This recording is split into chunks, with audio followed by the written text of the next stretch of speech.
Sairam student. હવે last વિડીયોમાં આપણે અભ્યાસ કર્યો હતો લુઈસ બિંદુ નિરૂપણ અને નિયમનિષ્ઠ વીજભાર, અને એ દરેકની અંદર છે એ મોટા ભાગના અણુમાં છે એ અષ્ટકના નિયમનું પાલન થતું હતું. હવે ચેપ્ટર નંબર 4 નો નેક્સ્ટ ક્વેશ્ચન અષ્ટકના નિયમની મર્યાદા અથવા તો એના અપવાદરૂપ ઉદાહરણ સાથે સમજાવો. કે બધા અણુની અંદર છે અષ્ટક પૂરું થાય એવું જરૂરી નથી, અને અષ્ટક પૂરું થાય તો એ સ્થાયી હોય ન હોય એ પણ જરૂરી નથી. તો આ ક્વેશ્ચનની અંદર આપણે ભણશું અષ્ટકના નિયમના અપવાદરૂપ ઉદાહરણ અથવા અષ્ટકના નિયમની મર્યાદા. પહેલા તો અષ્ટકનો નિયમ ફરી પાછું યાદ કરી લઈએ કે અષ્ટકના નિયમમાં શું કીધું હતું કે કોઈ પણ પરમાણુ તેની બાહ્યતમ કક્ષામાં ઇલેક્ટ્રોનની ભાગીદારી કરીને કે આપલે કરીને સૌથી નજીકના નિષ્ક્રિય વાયુ જેવી સ્થાયી અષ્ટક રચના પ્રાપ્ત કરશે. એનો મતલબ કે અષ્ટક હોય તો એ સ્થાયી હોય. પરંતુ અહીં કેટલાક એક્ઝામ્પલ જોશું કે જેમાં અષ્ટક પૂર્ણ ન હોય, અષ્ટક કરતા વધુ ઇલેક્ટ્રોન હોય છતાં તે સ્થાયી હોય. કેટલાકમાં અષ્ટક પૂર્ણ હોવા છતાં એ અસ્થાયી હશે. આ ક્વેશ્ચન છે એ એક્ઝામની દ્રષ્ટિએ કહું તો એ 11મા ધોરણમાં 3 માર્કમાં પૂછાઈ શકે, તેમજ કોમ્પિટિટિવ એક્ઝામમાં એમસીક્યુ ના ફોર્મની અંદર છે પૂછાય છે કે નીચેનામાંથી કયા અણુમાં અષ્ટકના નિયમનું પાલન થતું નથી કે થાય છે. બરોબર, તો ચાલો શરૂ કરીએ અષ્ટકના નિયમની મર્યાદા અથવા અપવાદરૂપ ઉદાહરણ. તો પહેલી અપૂર્ણ અષ્ટક. અપૂર્ણ અષ્ટક તો કેટલાક અણુના મધ્યસ્થ પરમાણુમાં અષ્ટક પૂર્ણ થયું ન હોવા છતાં એ સ્થિરતા દર્શાવે છે. શું? એનું અષ્ટક પૂર્ણ થાય નહીં. બરાબર ધ્યાન રાખજો, હું શબ્દ વાપરું છું મધ્યસ્થ પરમાણુનું. દાખલા તરીકે લઈ લે એટલે વધુ ખ્યાલ આવશે. દાખલા તરીકે beryllium hydride, beryllium difluoride, beryllium chloride, boron trifluoride, boron trichloride. એમાંથી બધાના લુઈસ બંધારણ દર્શાવીશ નહીં, પણ એક બે ના દર્શાવું. અહીં બેરિલિયમ ડાઇફ્લોરાઇડ, બેરિલિયમની બાહ્યતમ કક્ષામાં 2 ઇલેક્ટ્રોન, ફ્લોરિન ની બાહ્યતમ કક્ષામાં 7 ઇલેક્ટ્રોન. એને ચોકડી સ્વરૂપે દર્શાવું. 1 2 3 4 5 6 7, 1 2 3 4 5 6 7. તો અહીં મધ્યસ્થ પરમાણુ બેરિલિયમ પાસે કેટલા ઇલેક્ટ્રોન છે? પોતાના 2, ભાગીદારીના 2. તો 2 ને 2 4. છતાં બેરિલિયમ ડાઇફ્લોરાઇડ છે એ સ્થાયી છે. બેરિલિયમ ડાઇફ્લોરાઇડ ની જગ્યાએ ડાઇક્લોરાઇડ, અહીં Cl લખી નાખો, હાઇડ્રોજન લખી નાખો. ટૂંકમાં કહીએ તો એનું અષ્ટક પૂરું નથી છતાં એ સ્થાયી છે. બરોબર, અહીં બરાબર ધ્યાન રાખજો, ફ્લોરિન નું અષ્ટક પૂર્ણ છે પણ બેરિલિયમ નું અષ્ટક પૂર્ણ નથી. આ ઉદાહરણમાં બેરિલિયમ હાઇડ્રાઇડ, હાઇડ્રોજન નો 1, હાઇડ્રોજન નો 1, હાઇડ્રોજન નું દ્વિક પૂરું છે, એમાં દ્વિક જ થાય છે, અષ્ટક નથી થતું. મધ્યસ્થ પરમાણુની બાહ્યતમ કક્ષામાં 4 ઇલેક્ટ્રોન છે. એ રીતે બોરોન ટ્રાઇફ્લોરાઇડ, તો બોરોન ની બાહ્યતમ કક્ષામાં 1 2 3 ઇલેક્ટ્રોન હોય. ફ્લોરિન સાથે 1 ઇલેક્ટ્રોન ની ભાગીદારી કરે.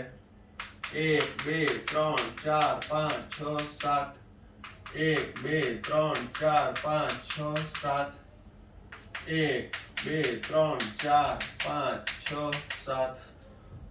તો અહીં બોરોન, મધ્યસ્થ પરમાણુ બોરોન ની બાહ્યતમ કક્ષામાં કેટલા ઇલેક્ટ્રોન છે? 2 4 ને 6.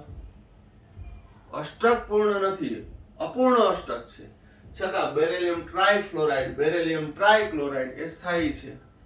તો આ પહેલી મર્યાદા.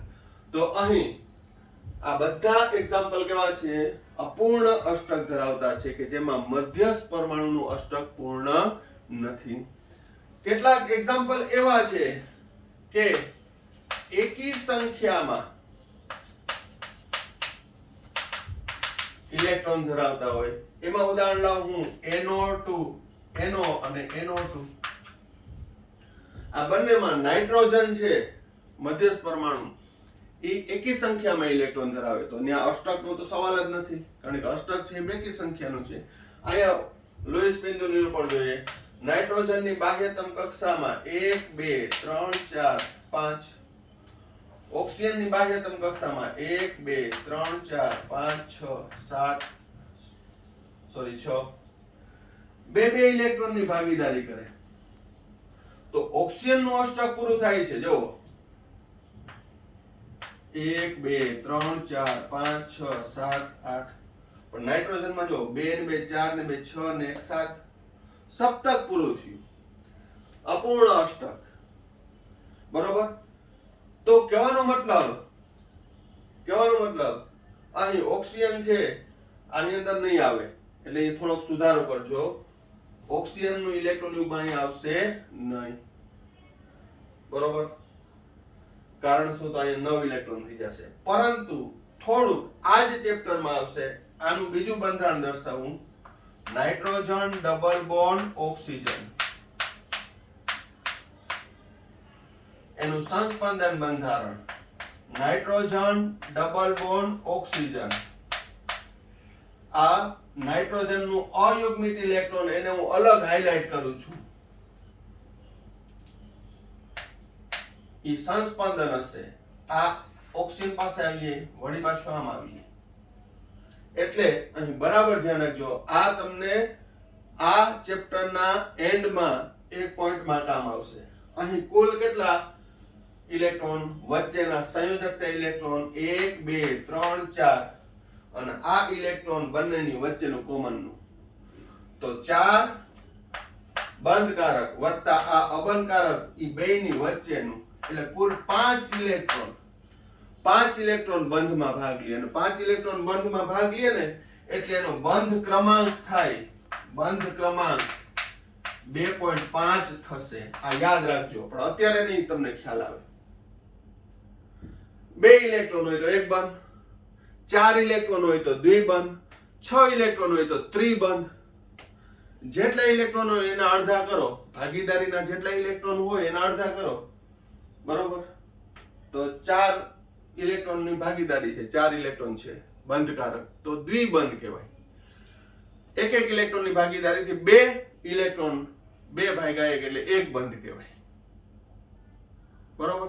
તો અહીં 4 તો છે બંધકારક, પણ એક અયુગ્મિત બંનેની વચ્ચે રહેશે. Oxygen nitrogen, oxygen nitrogen, oxygen nitrogen, એટલે ટોટલ બંધમાં કેટલા ભાગ લે છે? 5. 5 ભાગ્યા 2 એટલે અઢી બંધ આવશે. અહીંયા તમે પહેલી વાર અપૂર્ણાંક બંધ છે એ જોશો. આમ તો આગળ આવી ગયું છે તમારે સુપર ઓક્સાઇડમાં.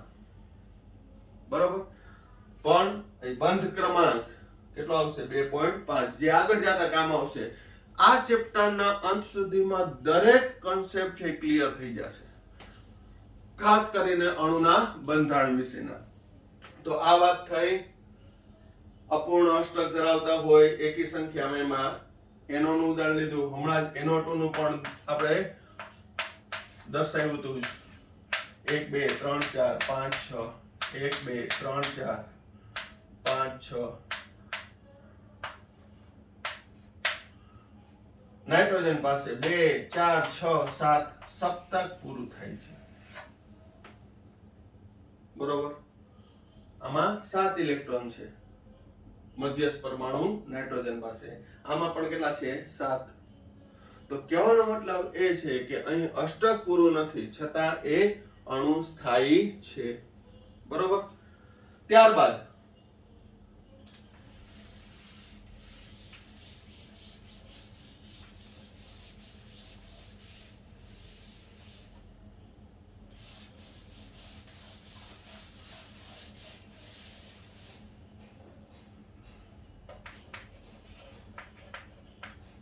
વિસ્તરિત અષ્ટક. એટલે અષ્ટક કરતા વધુ હોય, વિસ્તાર પામેલો હોય અષ્ટકનું. 10 ટક 12 ટક ન્યા સુધી આવશે. બરોબર. તો વિસ્તરિત અષ્ટકમાં ઉદાહરણ ક્યાં? તો કે એમાં મધ્યસ્થ પરમાણુ 8 કરતા વધુ ઇલેક્ટ્રોન ધરાવતા હોય. 8 કરતા વધુ ઇલેક્ટ્રોન ધરાવતા હોય. ઉદાહરણ લઈ લઈએ. દાખલા તરીકે phosphorus pentafluoride, phosphorus pentachloride, sulphur hexafluoride, H2SO4, H2SO4. બરોબર. તો અહીં તમે જોશો તો અહીં સલ્ફર ની બાહ્યતમ કક્ષામાં 12 ઇલેક્ટ્રોન થશે. કેટલા ઇલેક્ટ્રોન થશે? 12. અહીં 10 ઇલેક્ટ્રોન થશે. અહીં કેટલા થશે? 10. એમને મૌખિક ગણાવું છું. જો ફોસ્ફરસ ની બાહ્યતમ કક્ષામાં 5 હોય અને 5 ફ્લોરિન, કારણ કે એક ફ્લોરિન 1 ઇલેક્ટ્રોનની ભાગીદારી કરે, 5 ફ્લોરિન 5 ઇલેક્ટ્રોનની, તો 5 ફોસ્ફરસના 5 ફ્લોરિનના 10, 5 ફોસ્ફરસના 5 ક્લોરિનના 10, સલ્ફરના 6, ફ્લોરિનના 6, 12. પણ છતાંય આપણે બંધારણ દોરીએ છીએ. લુઈસ બંધારણની પ્રેક્ટિસ પણ થાય. આ હું ઉદાહરણ PCl5. ફોસ્ફરસની બાહ્યતમ કક્ષામાં 1 2 3 4 5,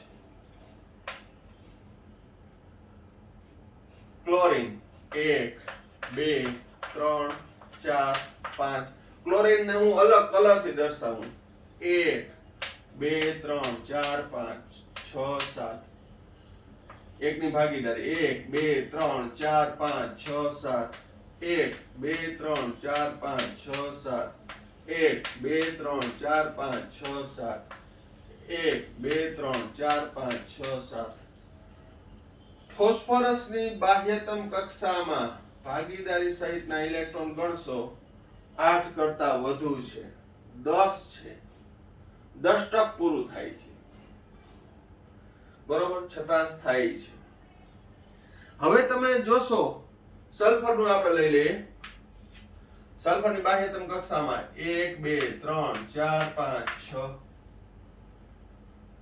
ફ્લોરિન 1 2 3 4 5 6, ફ્લોરિનના 1 2 3 4 5 6 7, 1 2 3 4 5 6 7, 1 2 3 4 5 6 7, 1 2 3 4 5 6 7, 1 2 3 4 5 6 7, 1 2 3 4 5 6 7. સલ્ફરની બાહ્યતમ કક્ષામાં ઇલેક્ટ્રોન ગણશો તો 12 ઇલેક્ટ્રોન છે. એવી રીતે મેં H2SO4 નું હવે ડાયરેક્ટ લખી નાખું છું.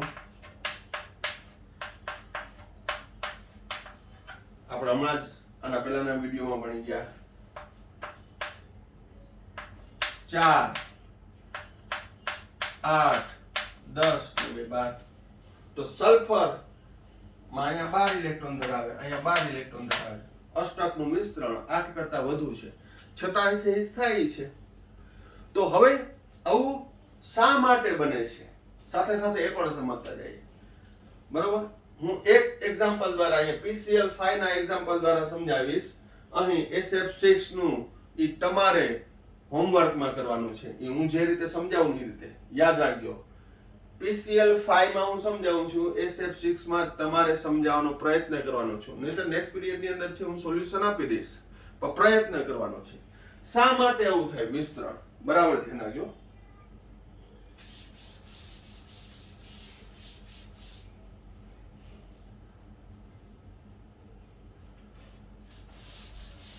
તો અહીં PCl5 ના ઉદાહરણ દ્વારા તો કે આવર્ત નંબર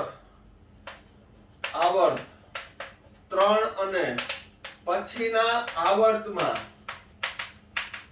3s 3p ઉપરાંત 3d કક્ષક પણ ભાગ લે છે. બીજા આવર્તમાં નહીં. બીજા આવર્તમાં ક્યાં આવે તો કે carbon, boron, carbon, nitrogen, oxygen, fluorine. આ બીજા આવર્તના તત્વો છે. એમાં ક્યાં ભાગ લેશે? 2s 2p. એમાં 2d ના હોય, d કક્ષક 2d ના હોય. એટલે બીજા આવર્તમાં યાદ રાખજો, આ ફંડામેન્ટલ કન્સેપ્ટ છે. બીજા આવર્તમાં d કક્ષક પ્રાપ્ય નથી, પણ ત્રીજા આવર્તમાં ક્યાં વાત કરું તો ફોસ્ફરસ, અહીં સલ્ફર, અહીંયા ક્લોરીન, ફોસ્ફરસ, સલ્ફર, ક્લોરીન. એમાં 3s 3p ઉપરાંત 3d કક્ષક પણ આવેલી હોય, એટલે d કક્ષક પ્રાપ્ય હોય. આથી સંયોજકતામાં d કક્ષક પણ ભાગ લેશે. કઈ રીતે ભાગ લેશે જોઈએ. PCl5 અણુ કઈ રીતે બને છે જોઈએ. જો ફોસ્ફરસનો પરમાણુ ક્રમાંક 15, ઇલેક્ટ્રોન સંરચના neon 3s2 3px1 3py1 3pz1. હવે કાયદેસર જોવા જાય ને તો PCl5 અણુ પોસિબલ નથી, પણ છે, સ્થાયી છે. કારણ શું? તો કે બાહ્યતમ કક્ષામાં 5 ઇલેક્ટ્રોન છે અને અષ્ટક પૂરું કરવા માટે 3 ઇલેક્ટ્રોનની જરૂર છે. તો એક ફોસ્ફરસ 3 ક્લોરીન સાથે ભાગીદારી કરી નાખે. PCl5 મસ્તીનું અષ્ટક પૂરું છે અને 2 ઇલેક્ટ્રોન વધે ખરા. અહીંયા ક્લોરીન, અહીંયા ક્લોરીન, અહીંયા ક્લોરીન, PCl3 જે આપણે લુઈસ બિંદુ નિરૂપણ ભણ્યા, PCl3 અષ્ટક પૂરું, બધાય રાજી. પણ અહીં દષ્ટક કરવાની શા માટે જરૂર પડી? તો કે અહીં 3s 3p પછી 3d 0 હોય. 3d કેવી હોય? 0. તો એ પણ ભાગ લે છે. હવે PCl5 માં 5 ક્લોરીન છે તો ફોસ્ફરસ પાસે, બરાબર ધ્યાન રાખજો, ફોસ્ફરસ પાસે 5 અયુગ્મિત હોવી જોઈએ. PCl3 હતું તો 3 અયુગ્મિત છે, પરંતુ PCl5 માટે કેટલી? 5 અયુગ્મિત હોવી જોઈએ. છે કેટલી? 3. તો શું કરશે જોજો. ફોસ્ફરસ આ સ્ટાર કરેલું ઉત્તેજિત અવસ્થામાં 3s માનો એક ઇલેક્ટ્રોન કેમાં જશે? 3d માં. એટલે 3s1 3px1 3py1 3pz1 અને 3d1. એટલે હું આમ દર્શાવું ને, ફોસ્ફરસની સામાન્ય ઓક્સિડેશન અવસ્થામાં આ 3s, આ 3p અને એ સ્તરમાં શું આવેલી હોય? 3d. 1 2 3 4 5. પણ ઉત્તેજિત અવસ્થામાં 3s માનું એક ઇલેક્ટ્રોન 3d માં જાય.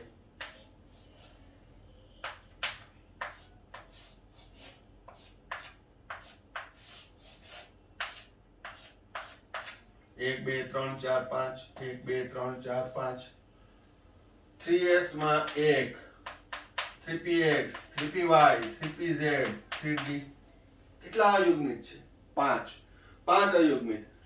ક્લોરીનની અયુગ્મિત કક્ષક કઈ? 3s2 3px2 3py2 3pz1. 3pz1 આ ઇલેક્ટ્રોન શરતના સ્ટ્રોંગ કરજો. દરેક ક્લોરીનની 3pz કક્ષક, દરેક ક્લોરીનની કેટલા ક્લોરીન છે? 5. PCl5 5.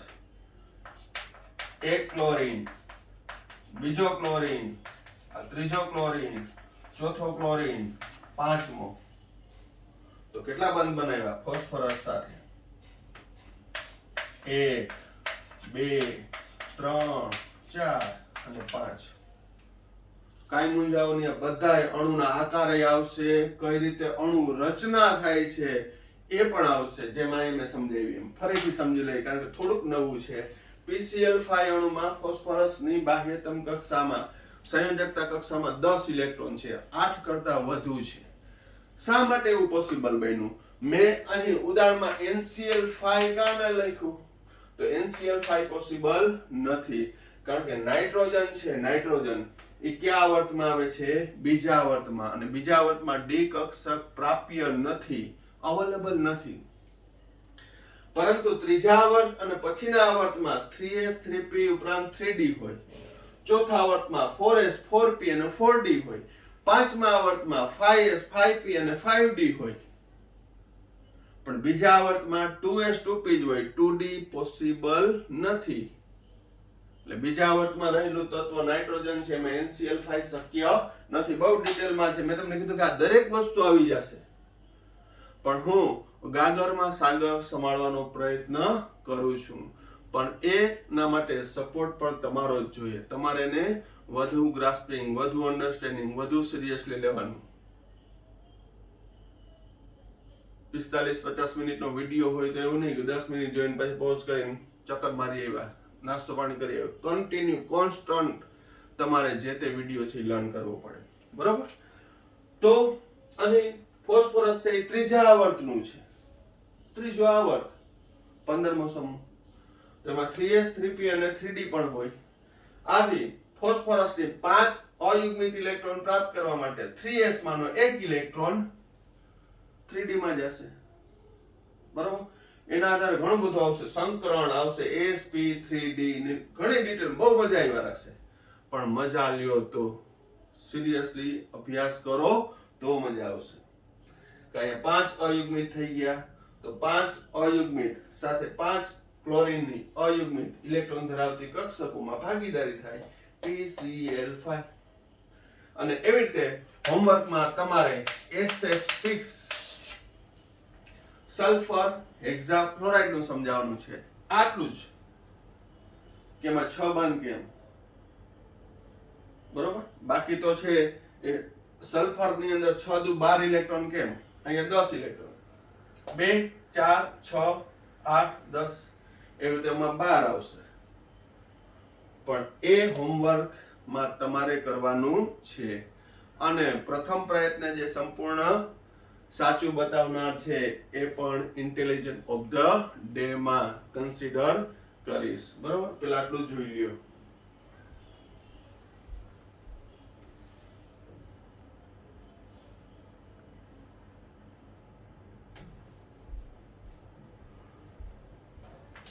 હવે નેક્સ્ટ મર્યાદા. પેલા આપણે જોયું અપૂર્ણ અષ્ટક એટલે 8 કરતા ઓછા ઇલેક્ટ્રોન હોય, એકી સંખ્યામાં હોય. પછી વિસ્તૃત અષ્ટક 8 કરતા વધુ હોય. હવે કેટલાક એવા એક્ઝામ્પલ જોશું કે જેમાં અષ્ટક પૂર્ણ હોવા છતાં જો મધ્યસ્થ પરમાણુનું કદ વધે તો સ્થિરતા ઘટે. એક એક્ઝામ્પલ જ લઈ લઉં. 15મા સમૂહનું તત્વ nitrogen, phosphorus, arsenic, antimony, bismuth, નેશનલ પરમિઝ SBI, એના hydride NH3, PH3, ASH3, SPH3, BiH3, ammonia, phosphine, arsine, stibine, bismuthine. અહીં મધ્યસ્થ પરમાણુ નાઇટ્રોજન પાસે, ફોસ્ફરસ પાસે, આર્સેનિક પાસે, બિસ્મથ પાસે 8 ઇલેક્ટ્રોન છે. કારણ કે 5 પોતાના અને 3 ભાગીદારીના, 5 પોતાના 3 ભાગીદારીના, 5 પોતાના 3 ભાગીદારીના, એટલે દરેકમાં અષ્ટક પૂરું છે. પરંતુ તમને ખબર છે કે nitrogen, phosphorus, arsenic, antimony, bismuth તરફ જતા કદ વધશે. ત્રિજ્યા વધશે, કદ વધશે, સ્થિરતા ઘટશે. માટે સૌથી વધુ એમોનિયા, એનાથી ઓછું ફોસ્ફીન, એનાથી ઓછું આર્સેન, એનાથી ઓછું સ્ટીબાઇન, એનાથી ઓછું બિસ્મુથાઇન. તો અહીં અષ્ટક પૂરું હોવા છતાં સ્થિરતા કદ વધવાથી ઘટશે. મધ્યસ્થ પરમાણુનું કદ વધે એટલે સ્થિરતા ઘટે છે. ખ્યાલ આવે છે? તો એવું જરૂર નથી કે અષ્ટક હોય એ બધા સ્થાયી જ હોય. અષ્ટક હોવા છતાં ઘણા અષ્ટક નથી તોય સ્થિર છે, ઘણા અષ્ટક કરતા વધારે છે તોય સ્થાયી છે. અહીં અષ્ટક પૂર્ણ હોવા છતાં કદ વધવાની સાથે છે સ્થિરતા ઘટે છે. MCQ આ ગુસ્સેટમાં પૂછવાનો હતો. અને અષ્ટકનો નિયમ કાયદેસર તો ઉમદા વાયુ માટે, નિષ્ક્રિય વાયુ માટે આવ્યો. Neon, argon, krypton, xenon. તો કારણ શું? તો કે એમાં બધામાં 8 ઇલેક્ટ્રોન છે. એની બાહ્યતમ કક્ષામાં કેટલા ઇલેક્ટ્રોન હશે? 8. અષ્ટક પૂર્ણ છે એટલે સ્થાયી છે, કોઈ આ પ્રક્રિયા નહીં કરે. પરંતુ ક્રિપ્ટોન અને ઝેનોન ની વાત કરું તો એ ક્રિપ્ટોન અને ઝેનોન એ ઓક્સિજન સાથે અને ફ્લોરિન જેવા પ્રબળ ઓક્સિડેશન કરતા સાથેની પ્રક્રિયાથી છે જુદા જુદા સંયોજન બનાવે, જેમ કે krypton difluoride, xenon difluoride, xenon tetrafluoride, xenon hexafluoride. આ 12મા ધોરણમાં સંયોજન આવશે. ઝેનોનના fluoride, xenon oxyfluoride, xenon O2F2, xenon trioxide. આ બધા સંયોજન તો આ તો નિષ્ક્રિય છે, છતાં પણ છે એ શું સંયોજન બનાવે છે. એટલે કે નોટ નેસેસરી કે ભાઈ ઉમદા વાયુમાં અષ્ટક પૂરું છે તો એ એકલ પરમાણુ ઝેનોન અને ક્રિપ્ટોન નથી રહેતા, પરંતુ ઝેનોન અને ક્રિપ્ટોન ઓક્સિજન અને ફ્લોરિન સાથે પ્રક્રિયા કરીને સંયોજન પણ બનાવે છે. બાકી કન્સેપ્ટ લીધો તો કે ભાઈ અષ્ટક પૂરું થાય તો એ સ્થાયી નિષ્ક્રિય થઈ જાય. કેમ તો કે નિયોન ને આર્ગોન ને ક્રિપ્ટોન ને બધા નિષ્ક્રિય છે, એટલે આ પણ સંયોજન છે નિષ્ક્રિય થઈ જશે. પણ એવું નથી, ખુદ ઉમદા વાયુ છે એ ઓક્સિજન ફ્લોરિન સાથે પ્રક્રિયા કરી અને સંયોજન બનાવે છે. એનો મતલબ ઝેનોન અને ક્રિપ્ટોન પણ સ્થાયી નથી, ભલે અષ્ટક પૂરું હોય. બરોબર. તો આ ચર્ચા થઈ અષ્ટકના નિયમની અપવાદરૂપ. બરોબર. હવે ફરી પાછા આપણે આયોનિક સંયોજન અને તેની ટર્મ્સમાં આવશું. પણ આયોનિક બંધ એટલે શું? બરોબર. આયોનિક બંધ બનવા માટે જરૂરી પરમાણુની શરત એ અંગેની ચર્ચા છે આપણે આગળ કરાવી દીધી છે, ટેક્સ્ટ બુકમાં ફરી પાછી આવે છે. પણ એ પછીના આગળના પોઈન્ટથી હું હવે લઈશ.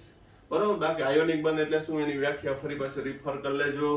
આયોનિક બંધ બનાવવા માટેની જરૂરી શરત તો કે એક પરમાણુ છે એની આયનીકરણ એન્થાલ્પી ઓછી હોવી જોઈએ, બીજાની વિદ્યુત ઋણતા અથવા ઇલેક્ટ્રોન પ્રાપ્તિ એન્થાલ્પી વધુ હોવી જોઈએ, તો એ સરળતાથી આયોનિક બંધ બનાવી શકે.